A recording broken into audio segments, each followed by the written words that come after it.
big old battery charger from 1931. 93 years old at this point. Do you think it'll power up and work? Or do you think it's just going to buzz and give us some smoke? Well, we're going to find out in this video. Let's get started. Well, it's definitely seen better days. As you can see, there's quite the crack in the meter face. So somebody's probably hit this. Maybe it didn't read right at one particular time. So look at this. That's definitely got some time on it, right? So to find out what's going on with that. So the reason I think this is about 1931 is the tag on the top kind of alludes to that, but this actually looks like it could be even earlier. So this may even be 100 years old. So this looks like it could be from the early 20s as well. So whether that number means anything or not, again, through experience and, just what I see coming out of the side here and everything inside, it's a good chance it could be 100 years old. So I went with, I guess the worst case scenario, which would be about 93 years old. On the side here, this is the AC line cord. So this looks like this was designed to attach to knob and tube wiring from way back in the day. Somebody's patched a more modern line cord in. And when I say more modern, I mean that the line cord itself has got cloth in it as well. So this is very early. So this is probably done somewhere in the 40s, maybe something like, maybe even 30s, something like that. On the bottom of the device, we have the two outputs, basically positive and negative, and cloth wiring. Again, we have a ceramic insulator here, some black tape, and somebody's replaced the wiring, probably because it's just decayed and fallen apart. Somewhat like what they've done up here. It's just very scary. So, but we're going to power it up and find out what it does. The case itself is one piece, so everything had to be put in and then screwed in. So on the bottom, you can see there's kind of a grill so the internal parts can somewhat convection cool. So this was designed to be on a shop wall in a garage way back when, and usually the batteries were sitting on a floor and then the clips would run down to the floor. That's the reason that these leads are so long, and you've got these big old clips here that look like you've seen better days. This one looks like it's just about ready to fall off. The cord itself runs down to just a standard plug here. And you can see the cloth wiring in here still. So fun stuff. On the back side here, again, it's just spot welded together, right? Solid back. It has a lid on the top so you can change the tube inside. Yes, it has a tube rectifier in there. Supposed to have a tube rectifier. Supposed to have a tube rectifier. And as you can see, yeah, just spot welded together, everything's just screwed in. So now when I say it's supposed to have a tube rectifier inside, as you can see, bend this forward, it's heavy. As you can see, the rectifier is supposed to be in here. That was known as a thing called a Tungar bulb. So tungsten argon, Tungar bulb. And this would attach to the plate. And it looks like there was supposed to be a fuse in there as well. So I'm imagining that this is the power transformer and that is a reactor on the other side. So these things don't work like modern battery chargers with, I guess you could say nice clean regulation. So usually what ended up happening with these things is the output voltage was quite high on the clips, and then when you clip this onto a battery, the battery loads it down, draws current, and then of course that's displayed here on the current meter on the front of the unit. So basically the voltage goes really high when it's free floating, and the battery drags it down, loads it down. So which actually is very good for bringing very old batteries back to life. So this switch here looks really scary. So what I'm going to do is I'm just going to reposition the camera so we can look down inside this a little bit easier and take a look at all the interesting stuff that's going on in here. Look at this thing. You're ready to fall off. So this is the tag on the top, and this is where I get the 1931 from. And again, this is just a guess. This is catalog number 1931, and that's either 9-1 or S1 on there. It says 115, so probably 115 volts. And, the rest of the information, like look at how weathered this is, right? So this probably was sitting in the sun for the last 70 years. So there we go. So I'll open the lid up and let's take a look inside. Look at this. So big old transformer over here, looks like. So these Tungar bulbs take a lot of current to light them up, right? Because it's a vacuum tube type rectifier and it's designed to operate at a relatively low voltage. So, you know, lots of current. You can see the big leads that run up to the filaments here. And over here we have a big scary looking old reactor of some sort. So that's what's going to give us our different taps on the front of this scary looking switch. Look at this thing. Looks like you're ready to fall out of here. The wire on it is like broken, almost anyways. Look at that. You can see that down in there. Look at that. It looks like something you'd see in a scary movie. So yeah, big old ceramic porcelain type sockets. Another one here for a fuse. So this will connect to the plate cap on the vacuum tube. I gotta wait, move this lid doesn't smash down on my fingers. So you can see the leads that run out of the bottom, little loops in here to stop the leads from being pulled too far. All these different taps. So it looks like it has all sorts of different settings for different charge currents. So pretty universal. Most likely designed to charge multiple batteries because that's what these things did way back when. So you can see there's different taps on the transformer. There's one here, and one here. So this one here looks like the winding is coming off the transformer a little bit there. Definitely, you know, been in a garage, probably, you know, had batteries underneath it off-gassing and causing this thing to rust and causing corrosion and things like that. Wires are all decayed in here and everything, so interesting design. If it does come to life, it would be very interesting. That's the plastic cap I have underneath it holding it up. It just popped there. If this thing does come to life, it may be a very interesting restoration. So if you'd like to see this thing restored at the end of the video, if it does come to life, don't forget to let me know in the comments. And if there's enough interest, we'll completely restore this thing down the road. Maybe give this thing a nice wrinkle coat like I did on the last project that I built. So maybe wrinkle coat the whole thing and yeah, just make it look like it looks, you know, like it did when it rolled right off the factory line. It would be neat to restore this old thing. So in order to get this thing working, I'm going to have to spark up the time machine, go look for a Tungar bulb and maybe some data on this thing from way back when. Probably have to go walk through some old radio stores or something like that and see if I can find anything. So I'll go do that and see if I can find anything, and hopefully I come back in one piece. Well, it's nice to be back. Man, that was a long trip. It gets pretty cold in that machine. So anyways, I managed to find some literature on this. Had to cruise a couple of old radio shops, but the fella in there gave me a brand new Tungar bulb and the actual data on the device itself. It's the exact machine. And on the way back, I managed to stop by and pick up a new drive device for the machine. Look at the size of that thing, eh? So we're gonna have to end up testing this thing out in a future video. Bring this thing to life, make sure it works. That's a nice looking replacement.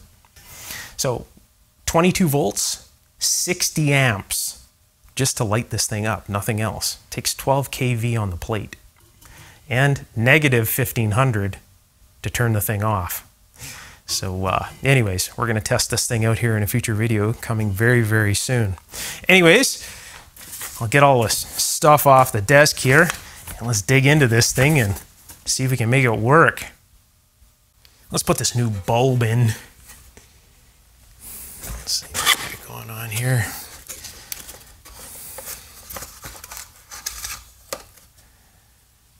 This in here.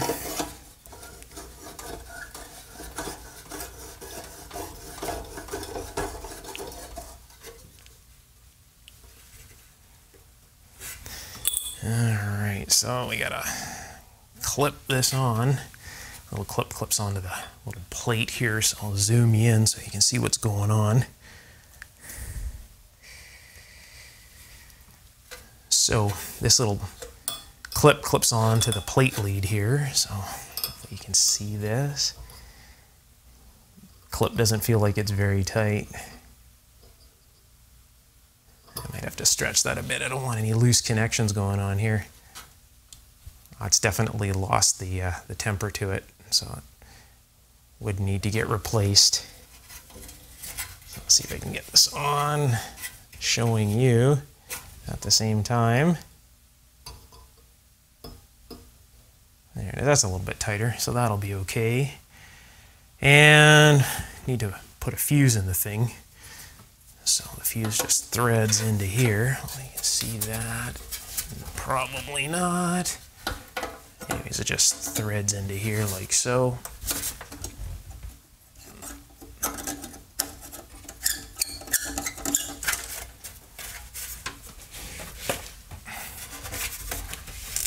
Hard to muscle this thing around, sure is heavy. Okay, I think we should probably be good to go. It's really important to make sure these bulbs are tight. So they give you a lot of base. So never twist it by the bulb, always tighten it by the base because the bulb will break out of the base.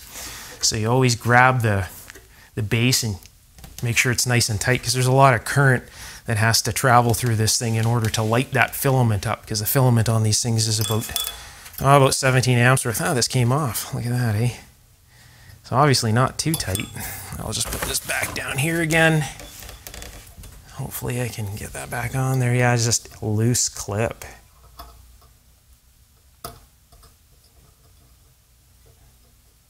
Yeah, it's very loose. Yeah, there's just no temper left in that whatsoever. This here needs to be bent down.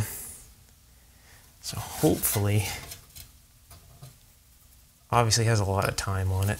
There, that's better. That's nice and tight now. Okay. All right, so it's pretty much ready to start up here. So what do we got? We got, this is the unit. Pretty close, right? Have this on the side. Maybe some revisions over time. That looks like one solid piece, but we got this on the side here. The lead's coming out of the bottom. Holes in the lid, you know, looks pretty close. So there's that. And that's what it looks like inside, which is pretty much identical. Fuse and the tube. Even the schematic on it. Look at that. So there's the bulb. So this is the actual transformer down on the bottom here. You can see it's got two bobbins on it. So indicated by these right here. Two bobbins, one there and one on the other side, and then the reactor on this side, which is the multi-tap reactor right here. Look at that. No fuses, but in the AC line, but hey, we're gonna live on the edge. All right, give me 2 moments. I'm gonna get this thing plugged in. Hi, you can see me up here talking.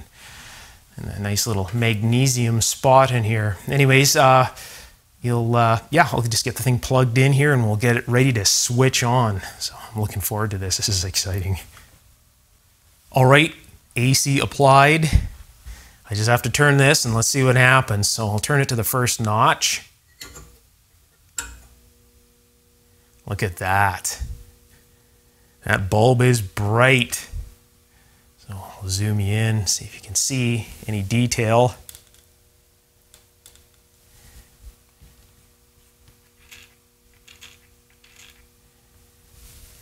So not a whole lot. If I move you closer, you might actually be able to see the filament in the top glow. So I'll move you right up to it and move you down here.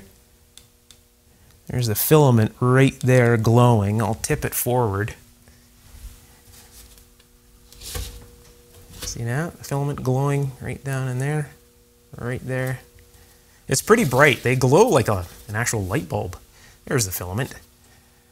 See how it has a little bit of a bow to it? Like that?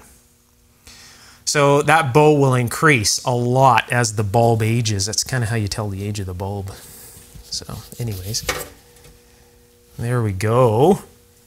Look at that. It's coming to life. And it is buzzing. Can you hear that? But there's no load on it. So what I'll do is I will grab a big resistor that will mimic maybe an old 6-volt car battery, and I'll attach it to it. And let's see what happens. There's no smoke so far, so it's coming to life. So give me a moment, I'll be right back. Okay, test load found back here. I don't really want to handle these metal clips until I know what's going on with them. So, you know, who knows how this has been wired in the past. So hopefully you can see this here. Back here, like so. No reflections. That's on DC volts. Let's see how many DC volts is on here. Don't want to touch them together either. It's about 20 volts open circuit. So not bad. So that is nothing that's going to buzz me. Okay, so here we go. So I've got this, looks like I've already got it attached and somewhat in series. So let's go here. Clip that one on there. And let's see what happens. Are you ready? Here we go. Oh, listen to that. It's growling. You see the bulb get brighter?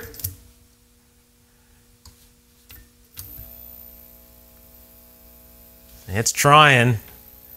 So I'll just prop this up.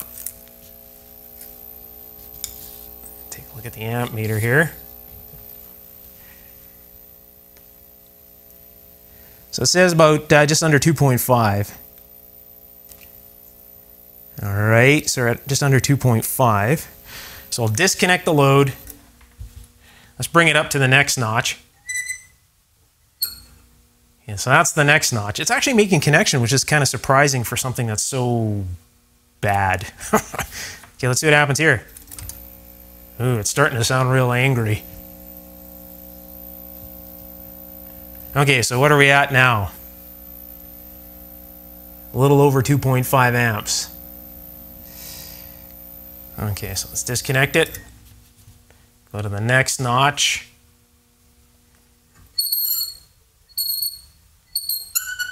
Looks like I'm missing some notches here. Okay, stay. Let's see how it does now. Ooh, it's really, the bench is actually vibrating. Look at that. We're getting close to 5 amps there, right in the middle. Nice big sparks there. Do you see that?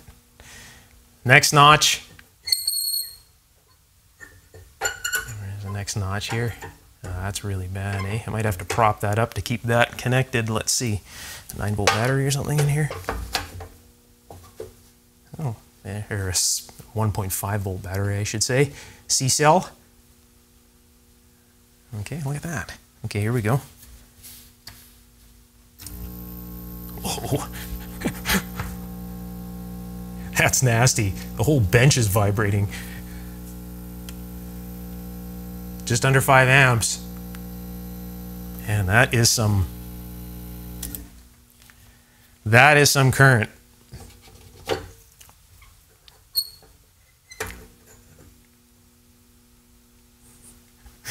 Here we go.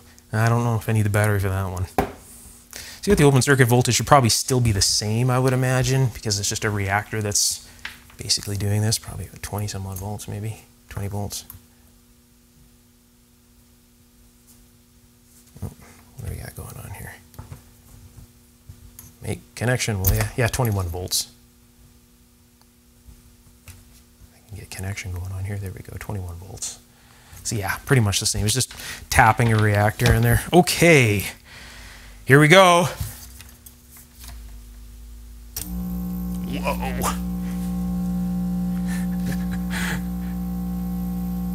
A little over 5 amps.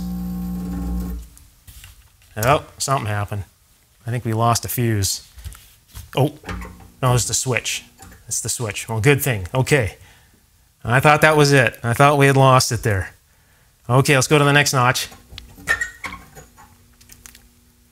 Here we go. That's a little more solid. I thought we'd burnt this thing out. Okay, let's go. Whoa. Looks like it's just trembling. I wish you could actually feel that. This whole bench is just buzzing. Okay, let's not do that too long. See the sparks coming off that? Right? Because we have a reactor in here as well, right? So we're going to get some pretty decent sparks. Okay, so. Okay, this one I'm going to keep short because this is going to probably get right up to the top of the meter here.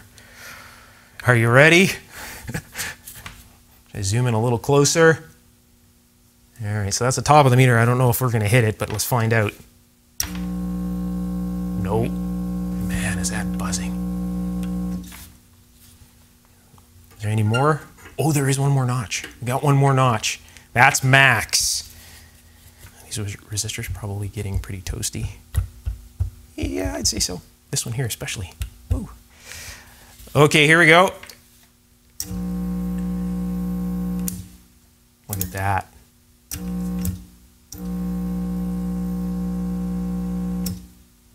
Now, this is supposed to be able to deal with this because it goes to 7.5 amps, right? So that would be a very bad battery, or dead one anyways. Yeah, that's interesting. Let's see if I can zoom in on the filament of that bulb and get a closer look at what's going on with that bulb. Give me just one moment. We'll take a look right close to the filament because it gets really bright. I'm wondering if there's any type of a plasma or anything in there. Let's just take a closer look at that. All right, that's about as close as it gets without scorching the lens of my camera. Here we go.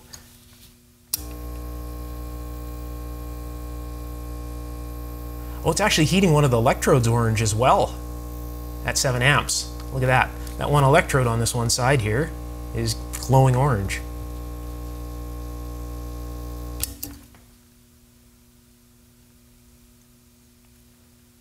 And one more time, here we go. Isn't that neat how the plasma just travels along there?